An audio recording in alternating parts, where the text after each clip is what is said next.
Mi nombre es Fanny y yo ya no sé qué hacer. Compré esta licuadora y a los 2 días se me dañó. Eso no es justo con mis hijos. Yo soy Felipe.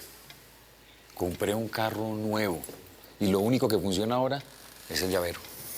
Eso salió humo por todos lados. Y ahora nadie me quiere responder. Amigos. Usted no necesita esto. Infórmese cómo presentar una demanda. www.sic.gov.co Superintendente.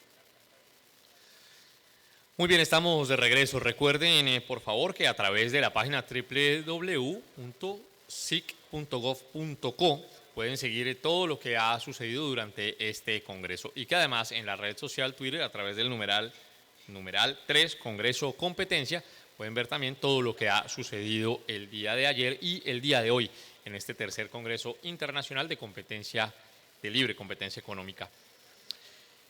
Chile, México y Colombia son considerados actualmente los países con mayor evolución en la protección de la libre competencia económica. Ahora, tenemos el gusto de presentar al señor Felipe Irarrázaval Filippi, fiscal nacional económico de Chile, y su conferencia Luces y sombras de la institucionalidad de la libre competencia. Bienvenido.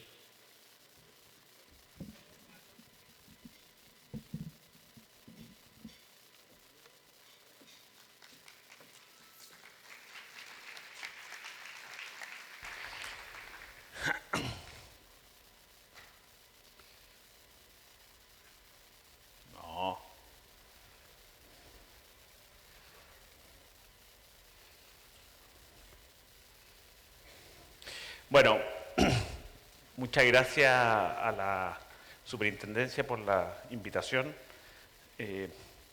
y también, siguiendo las palabras de Ana Paula, también me quedé gratamente impresionado por el discurso del presidente de Colombia y de la ministra del día de ayer, que visto al menos desde afuera aparece como un claro apoyo a la institucionalidad de libre competencia. Yo tengo que partir explicando por qué puse ese título. Yo creo que hay que reconocer que la libre competencia es un derecho nuevo, que tiene un siglo y medio, y que ha tenido avances en el tiempo, pero que es un cuadro que es incompleto. No es un cuadro completamente delineado en todos sus contornos. De manera que, si bien hay cosas que están a firme, digamos, hay otras cosas que no están dibujadas, están casi esbozos. Entonces lo que yo quiero hacer, espero en estos 30 minutos o 35 minutos, es transmitir en base a la experiencia chilena, y creo que tiene una cierta aplicación en otras jurisdicciones, cuáles son las luces, pero también cuáles son las sombras. Y en las sombras claramente hay un cierto mensaje de humildad, en especial para los organismos de libre competencia, para ser cautos en la forma de proceder. Vamos. Ese es el problema de Prezi.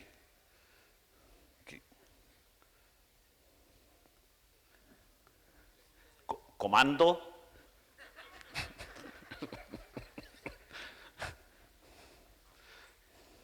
¿No?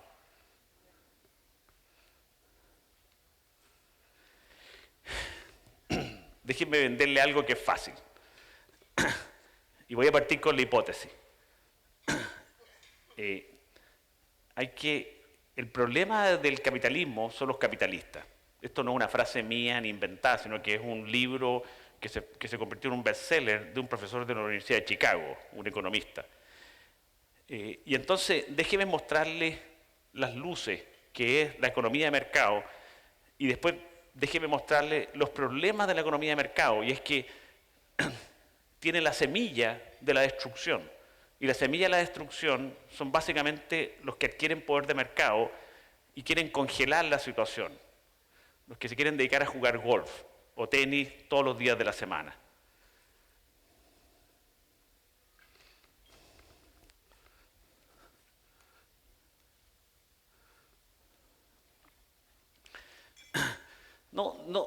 Yo creo que no voy a perder tiempo, más yo no soy más capacitado para decir cuáles son los beneficios de la economía de mercado.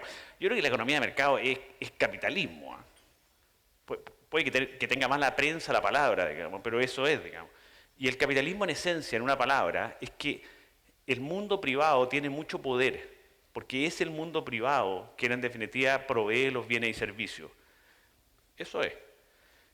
Ahora, la gracia de la competencia es que crea tensiones en las personas que están con ese poder de mercado y están siempre nerviosas. El nerviosismo en ese sentido es bueno, porque hace innovación, están siempre pensando en cómo rebajar los costos, están siempre buscando aumentar su producción y aumentar su participación de mercado. Y eso es la ideología o lo que se ha ido explicando económicamente respecto de por qué la economía de mercado hace que exista un ambiente vibrante. Y eso es lo que uno busca como institucionalidad. Que exista incertidumbre, que sea incluso disruptivo, que esté percibiendo las nuevas tecnologías para que irrumpan en el mercado y destruyan la forma como se están haciendo los negocios. Interesante la charla anterior de Uber, digamos, que justamente eso, a propósito de nuevas tecnologías, que rompe los esquemas, que es disruptivo. Ahora, además de esa ideología económica, yo creo que hay una cuestión bien profunda y que está poco explorada, que es del derecho común. Y del derecho común. Y es antiguo, como el hilo negro, digamos, que es el concepto de autonomía de la voluntad, y dentro de la autonomía de la voluntad, de conceptos como la libertad y la igualdad. Y ahí también hay una conexión, o hay un fundamento de esto en relación a la libre competencia. Porque no es libre quien de alguna forma sufre una coerción en un contexto de un mercado imperfecto, en donde efectivamente se ve limitado en la capacidad de contratar o las alternativas de contratar. Tampoco se respeta la igualdad en el sentido que existe o puede existir discriminación arbitraria o no la misma igualdad de oportunidades. De manera que cuando el Estado interviene en protección al capitalismo, de alguna forma interviene para proteger la autonomía de la voluntad en relación a los que podrían ser objetos de abusos. Y los abusos son básicamente el cartel, que es una reunión para juntar poder de mercado y quien a su vez detenta ese poder de mercado. Así que tiene una filosofía o un fundamento jurídico, no solamente económico.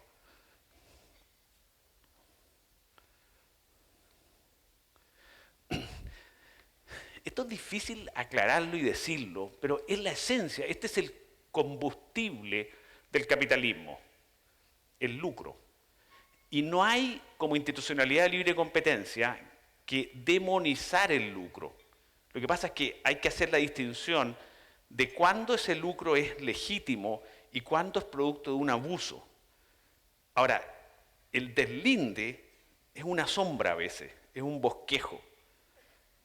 Y lo que está claro en ese deslinde es que la legitimidad no está en línea con la solidaridad y que existe efectivamente crueldad, fricción, tensión en un ambiente competitivo entre los que quieren tener más poder de mercado. Pero a mi juicio, una institucionalidad de libre competencia no demoniza el lucro, lo aplaude. No quiere barreras de entrada, quiere un juego limpio, pero es el lucro lo que hace que la economía de mercado sea vibrante. Los empresarios no son ángeles, y yo creo que no hay que pedirle ese estándar. Bueno, los burócratas tampoco somos ángeles, digamos. Los empresarios son maximizadores de sus propias utilidades. Ese es el esquema. Entonces, lo que van a hacer es que van a buscar el lucro, o sea, todo el beneficio, y lo quieren para ellos. El estándar del empresario no es del buen padre de familia, digamos, como el Código Civil. Es un ave ansiosa, no digo de rapiña, digamos, pero ansiosa por encontrar efectivamente ese lucro y evitar todos los costos. De nuevo, ese es el motor del capitalismo.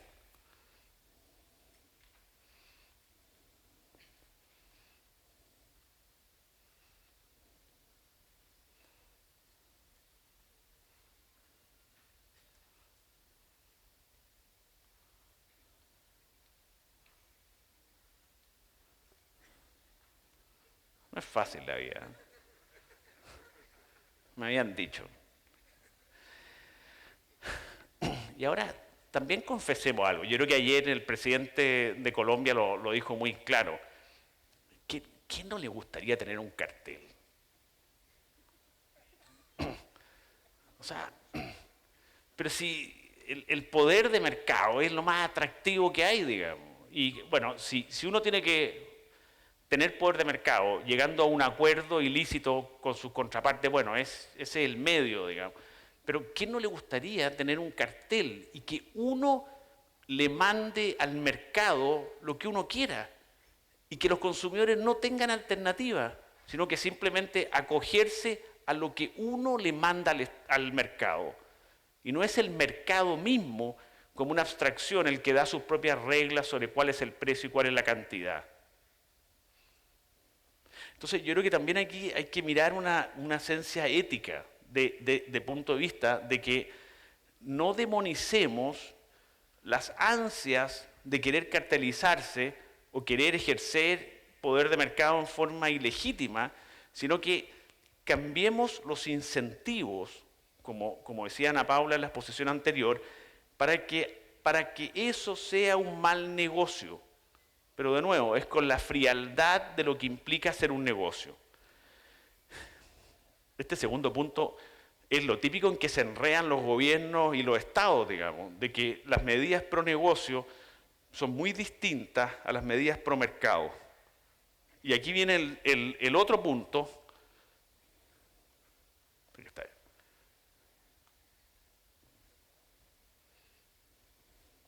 ¿Por qué lo dejan solo a uno en estos momentos?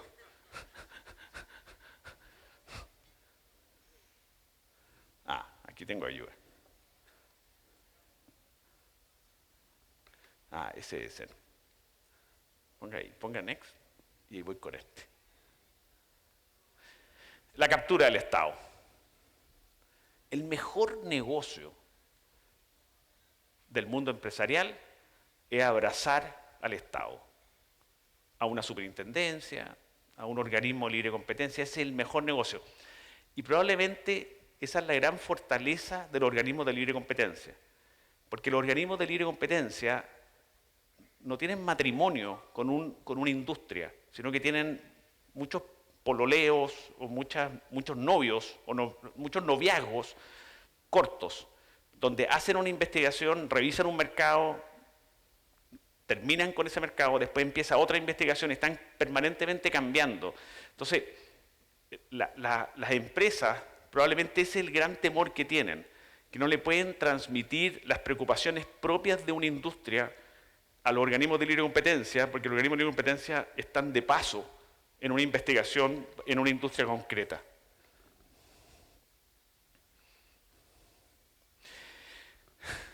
Ya, creo que no sé si lo logré convencer, pero lo intenté al menos. Entonces el capitalismo tiene muchos beneficios, es una forma de organizarse, y el problema del capitalismo está la semilla dentro del mismo capitalismo, que son los capitalistas y un posible mal comportamiento si es que efectivamente no tienen una autoridad o una regulación fuerte. La segunda cuestión que quiero hacer referencia es que, curiosamente, a pesar de que el capitalismo se traduce en que los privados son los que tienen poder y ellos son los que producen los bienes y servicios, solo el Estado puede efectivamente cuidar la economía de mercado. Y aquí yo tengo dos preguntas que son bastante esenciales y probablemente países como Colombia ya están en un grado de madurez que no necesitan hacerse esas preguntas. Pero la primera es, ¿se necesita un árbitro? ¿Se necesita realmente un árbitro? Porque aquí hay una cuestión que yo creo, hablando de la sombra, es cierto que hay fallas del mercado. Una de las fallas del mercado son los monopolios, es cierto eso, ¿no? También bienes públicos, externalidades, en fin. Pero también es cierto que hay fallas del gobierno. Entonces, uno en la ecuación quizás tendría que revisar. En algunos casos, curiosamente, un gobierno sabio podría decir, prefiero que ocurra este abuso y se mantenga por un tiempo porque creemos que con las barreras de entrada se va a solucionar en el mediano o largo plazo. Eso podría ser una opción, a mi juicio, razonable. Con los carteles es más complicado, ¿sí? Porque eso hay que atacarlos de raíz, digamos, porque de nuevo el incentivo es muy grande. Entonces, yo hago la primera pregunta, ¿se necesita un árbitro o no? Y hago la segunda pregunta, bueno, ¿se necesitan reglas? ¿Se necesitan reglas? Y si se necesitan, ¿cuáles van a ser esas reglas? Yo creo que mirar a la economía de mercado como una especie de partido de fútbol no es una mala imagen, ¿no? Es popular además, ¿no? Tiene esa crueldad, tiene esa exigencia, algunos ganan, unos pierden. En una economía de mercado vibrante, nadie tiene asegurado el futuro.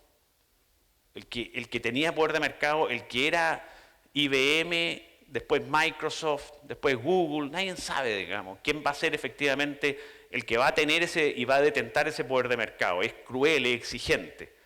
Ahora, si hay un árbitro, y si creemos que debe haber un árbitro, ese árbitro debiera reunir ciertos requisitos.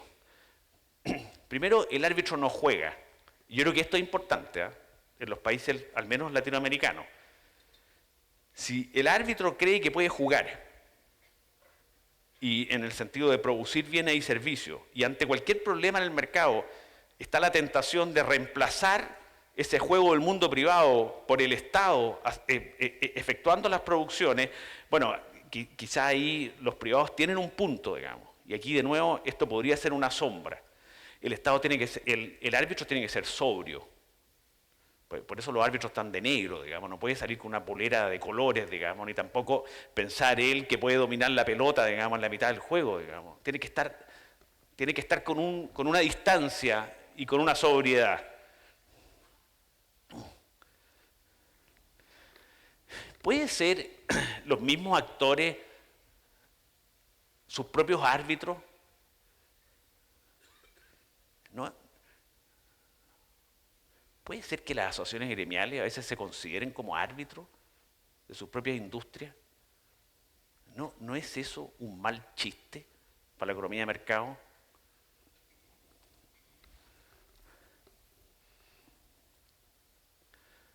¿Basta con la moral o con la ética? ¿Podemos dejar esto entregado a eso, a la moral o la ética? ¿A la buena fe? ¿Que la autonomía de la voluntad se va a cuidar de forma propia? ¿O necesitamos recurrir al poder del Estado, digamos? Y en el caso, por lo menos en el caso chileno, y esto lo va a ilustrar de una manera mucho más precisa, el ministro Enrique Vergara, en la exposición que viene, digamos, va a mostrar cómo ha funcionado la institucionalidad chilena. Pero aquí yo me hago otra pregunta. Yo creo que es razonable hacerse esta pregunta. Y también puede ser parte de la sombra o el bosquejo. ¿Está el Estado preparado para entender los mercados y para entender las complejidades del mercado? ¿No podría decir uno que no es tan preparado, que son tan sofisticados, especialmente ahora como están globalizados y con tecnología, que el mismo Estado podría no ser capaz de hacer eso? Déjenme ir ahora a ciertas particularidades del derecho a la competencia que yo creo que llaman la atención, especialmente abogados formados en el derecho comercial, el derecho corporativo, digamos, y que es bueno aclarar que estas particularidades se dan en todos los países, digamos, y no solamente podrían ser particularidades del mundo colombiano. La ley debe ser clara, frugal y dúctil. Una ley, el corazón de la ley es que establece cuáles son las infracciones. Si una ley es demasiado explícita y amplia, lo va a rigidizar. Se va a parecer al derecho tributario o al derecho laboral. La ley tiene que ser también, ahora, ojo, porque uno a veces querría un mayor nivel de seguridad jurídica, o sea, querría una mayor precisión. Probablemente los europeos lo tienen a través de los dictámenes, de las comisiones, donde van precisando qué entienden por ejemplo, mercado relevante. Consecuencialista, la palabra clave en el mundo de la libre competencia son los efectos, y ahí uno tiene que recurrir más a los economistas, digamos, para saber, no desde una mirada más formal, sino que de efectos, qué es lo que esos actos o contratos producen en ese mercado. Ahora, cuando entramos en este mundo, y aquí hay otra sombra, es cierto que perdemos la seguridad de la forma que da el derecho y que es tan importante para los efectos de la seguridad jurídica. Pero es así, o sea, este es un mundo donde lo relevante no son las formas, sino que es el fondo en relación con los efectos. La verdadera, a mi juicio, la fuente directa, aquí la pirámide de Kelsen no funciona, está invertida, digamos, y no es una fuente secundaria, es la jurisprudencia y la doctrina. El derecho a la libre competencia es derecho de jueces, no es derecho de legisladores. Y los jueces, o el que toma la decisión, siendo un órgano administrativo, tienen la gran responsabilidad, porque de esto no se libran, de ser proporcionales en relación a lo que están determinando, y es una cuestión completamente jurídica. ¿Qué es lo proporcional? De darle a cada uno lo suyo, pero a su vez de enviar señales sobre dónde están los deslindes de lo que se puede hacer o no se puede hacer. Cada caso no se justifica en sí mismo, cada caso se justifica por la externalidad positiva que efectivamente ese fallo entrega en el sentido de iluminar de cómo la autoridad va a efectivamente tomar esos casos a futuro que tengan una semejanza. Yo creo que esto es muy complejo, porque es un proceso que los abogados de derecho continental no estamos acostumbrados, en el sentido de una inducción o un proceso de inducción a propósito de un fallo concreto para poder determinar cuál es la regla que muchas veces no está tan explícita en los fallos. Yo creo que ahí hay una responsabilidad de los órganos decisorios de ser más explícitos, esto en los considerando, no es en la parte resolutiva, pues la parte resolutiva es cómo resuelve el caso concreto, sino que los considerando, de ser más precisos en dar señales de qué es lo que se puede hacer y qué no se puede hacer. Y es más, yo creo que el Estado también tiene una responsabilidad de ser coherentes en relación con los fallos anteriores. Llámenlo confianza legítima, teoría de los actos propios, pero yo creo que hay una responsabilidad. Ese es el símil como de la buena fe en relación a las transacciones entre los privados. El Estado tiene esa carga de la confianza legítima.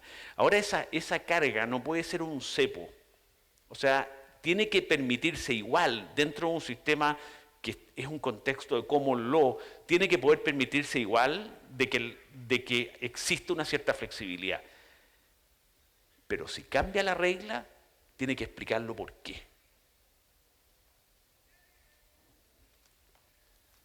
La doctrina al menos en los países que yo conozco en general es muy débil, es muy escasa, porque normalmente los grandes profesores hacen informes en derecho o para el Estado o para los mismos privados, y en las economías poco profundas nadie quiere enemistarse, ¿no? A propósito de opiniones.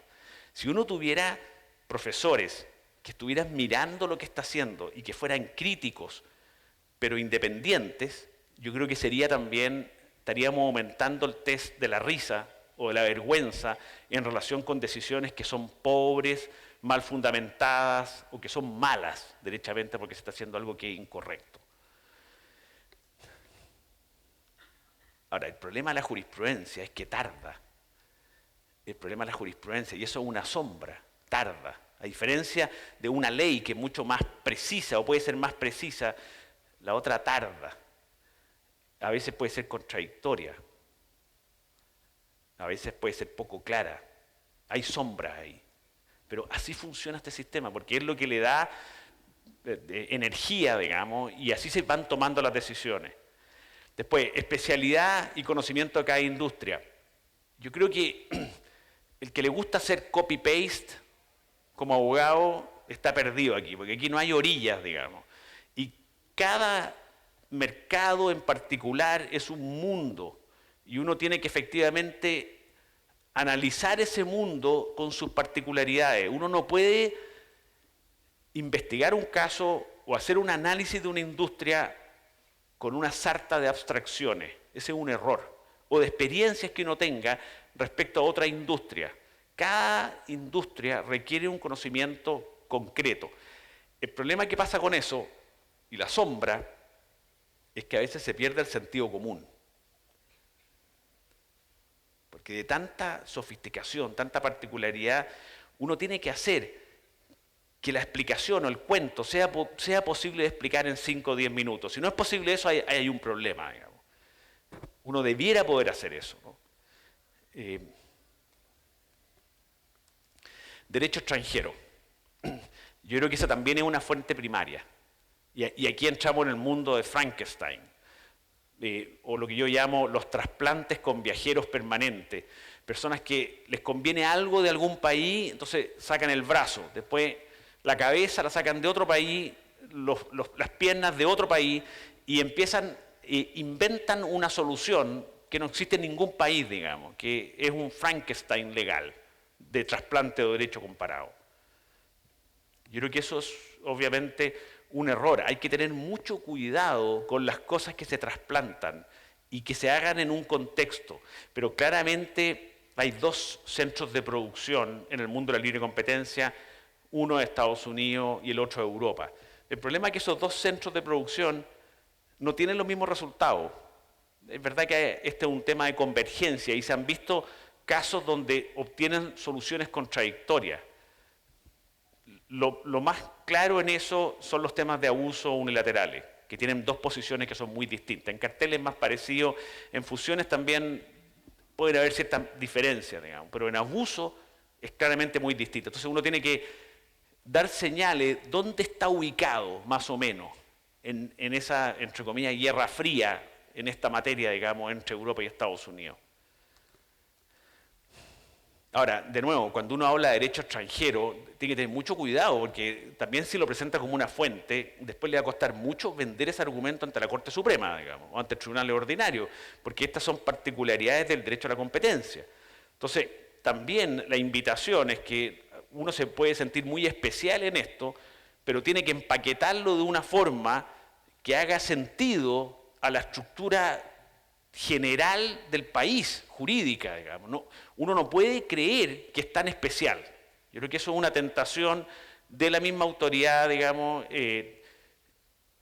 Yo siempre digo, si uno va a partir un alegato a la Corte Suprema hablando en inglés, 1/3 de las palabras, o con conceptos económicos, que son personas de edad que no han tenido formación de microeconomía, bueno, va a partir con un pie equivocado, digamos. Entonces hay que también tener esa visión, y eso es una sombra, de que esto de alguna forma tiene que conectar con el sustrato cultural del derecho en general.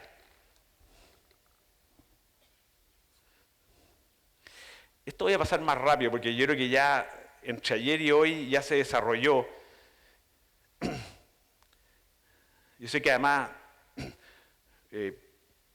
puede parecer muy actual en Colombia de hoy, digamos, pero yo creo que es algo evidente que las sanciones tienen que ser disuasivas. Lo que no quiere decir que tienen que cumplir también con requisitos de proporcionalidad. Porque claro, uno podría asignarle la pena a muerte a los que se cartelicen, digamos, pero eso quizás no sería proporcional, ¿no? Ahora, lo que se debiera traducir es que tiene que ser un mal negocio infringir la ley. No puede ser que la saquen barata. Yo creo que eso el mundo privado tiene que entender que tiene que ser así. Y es verdad que el mundo público va a tener una intromisión en el mundo privado, pero es que no puede ser que la saquen barata. Es mucho lo que está en juego. Y en ese sentido, y aquí está el problema, es que el beneficio es tan grande en estas infracciones, es tan grande, que cualquier peor escenario, multiplicado por la probabilidad de detección, que ya vimos es más o menos un 20%, entre un 15 y un 20%, es muy difícil, porque ¿cuál es el contrafactual? Pero la sanción multiplicado por eso, pero es muy difícil cambiar los incentivos del mundo empresarial de no cartelizarse. Miren el cuadro, este es el cuadro de los beneficios. Estamos más o menos del orden de 28-35%. Este es un cuadro de un paper de Connor del 2012. Y miren las sanciones de otros países. Yo creo que esto es interesante. Esto es el resumen de lo que presentó Ana Paula, ¿no? No es que hayamos estado coludidos, digamos, ¿no? Pero ustedes ven en Estados Unidos la sanción máxima son 100 millones en personas jurídicas, 1 millón en personas naturales, hasta 10 años de cárcel. Y aquí hay una asignatura pendiente: los perjuicios a los consumidores. Y si ustedes ven las cifras, se dan cuenta que los perjuicios a los consumidores son 29 billones, es muchas veces más que la multa de las sanciones. Y eso parece ser justo. Bueno, ahí los abogados, esta es una industria que se alimenta de abogados, digamos, los abogados de eso, hay bastante para ellos, digamos, pero lo interesante es que el sistema sancionatorio se completa con eso. Es una parte que falta, a mi entender, en la realidad latinoamericana. Y 367 individuos con sentencia. Algunos que dicen que son muchos extranjeros, que no son los top, los ejecutivos top, digamos, así que se puede diluir el éxito de eso. Lo que está claro es que sin la delación compensada no meten a nadie preso, digamos. Y también está claro que básicamente lo hacen en un contexto de settlement. La gran mayoría, incluso el mundo penal de Estados Unidos, no funciona con un jurado, no se llega a eso, sino que se producen arreglos que se le presentan al juez y el juez lo aprueba. Pero a pesar de eso, un estudio que se hizo es el mismo que acabo de referir, que es muy interesante, y ese mismo autor hizo un estudio sobre Latinoamérica del 2008, también muy interesante, mostrando que Latinoamérica estaba en pañales en materia de carteles, el 2008. Él dice que para que efectivamente lleguemos a pagar y a modificar los incentivos del empresario, se tiene que multiplicar 5 veces la multa en Estados Unidos. De nuevo, está lleno de suposiciones, digamos, como por ejemplo dice cuánto vale un año uno preso, digamos, ¿no? Hay un dato interesante, también con una metodología un poquito débil, pero que le hace un seguimiento a las personas que estuvieron presos. ¿Qué pasa después cuando salen presos? Hay un porcentaje muy importante que vuelve a la misma empresa, lo que no habla muy bien de un sistema disuasivo, y hay un porcentaje importante que sigue en la misma industria, pero no en la misma empresa, lo que puede ser incluso peor, digamos, ¿no?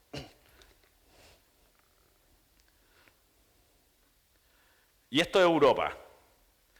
El 30% de las ventas con un tope de 10%. Esto es lo que está tratando de hacer Chile en la modificación nueva, que ya fue aprobado en el primer trámite en la Cámara de Diputados. Y ahí están las cifras de Europa. De nuevo, esas cifras también gracias a la delación compensada. Es la delación compensada lo que ha permitido ser exitoso en la persecución de los carteles. También hay críticas aquí, porque dicen que las delaciones compensadas son carteles viejos, que los buenos carteles no llegan jamás a delación compensada, porque son tan buenos los beneficios que el sistema no los ataja. Por eso es que los organismos libres de competencia tienen que abrazar la delación compensada, abrazar al delator, pero también siempre hacer investigaciones de oficio para que efectivamente ese mercado se vaya renovando. Y con esto termino. Yo creo que si uno mira esto como una guerra entre el Estado y el mundo privado, y que solo hay espacio para uno, y que quien gane esa guerra va a hacer que ocupe ese espacio, yo creo que la cuestión no va a funcionar. O sea, la economía de mercado requiere, y los ejemplos están en los mercados más desarrollados, como vimos, que es básicamente Estados Unidos y Europa, requiere un sector privado fuerte. Yo creo que requiere que la autoridad siempre esté buscando fortalecer al mundo privado para que sea efectivamente más competitivo. No tiene que tener las ansias de reemplazarlo. Y tiene que tener también un Estado fuerte. O sea, ambos dos tienen que ser suficientemente fuertes. Y el Estado, a mi juicio lo ideal, es que de nuevo tenga una participación en ese proceso como un árbitro, con sobriedad, con objetividad, con proporcionalidad, y de esa manera efectivamente tengamos una economía de mercado que sea, y vuelvo al principio de mis palabras, vibrante, que ayude a sacarnos de la pobreza, ayude a producir más bienes a menores precios y ayude también a que exista efectivamente innovación en nuestros países. Muchas gracias.